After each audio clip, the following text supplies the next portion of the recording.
হুসাইন একবার বিশ্বনবীরে প্রশ্ন করলেন, নানা মানিল আমজাদ ইলাল্লাহ, বলেন তো নানা আল্লাহর কাছে কে বেশি দামি, আপনি নাকি আমি? বিশ্বনবী বললেন, হুসাইন আনাল আমজাদ, আমি বেশি দামি।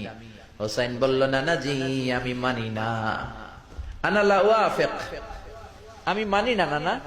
কেমন করে আপনি আমার চাইতে বেশি দামি হন?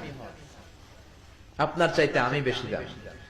বিশ্বনবী বললেন, হুসাইন আমি হলাম নবীদের নবী, আখির নবী বিশ্ব নবী, আর তুমি হলা আমার উম্মত, তোমার চাইতে আমি বেশি দামি। হুসাইন বলে, নানা জি আপনি ভুল বললেন, আপনার চাইতে আমি হুসাইন বেশি দামি। সুবহানাল্লাহ কইবেন না?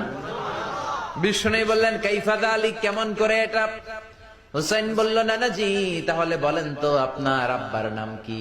বিশ্বনবী বললেন, আমার আব্বার নাম হলো আব্দুল্লাহ। কি নাম? হুসাইন বলেন, আনা খালি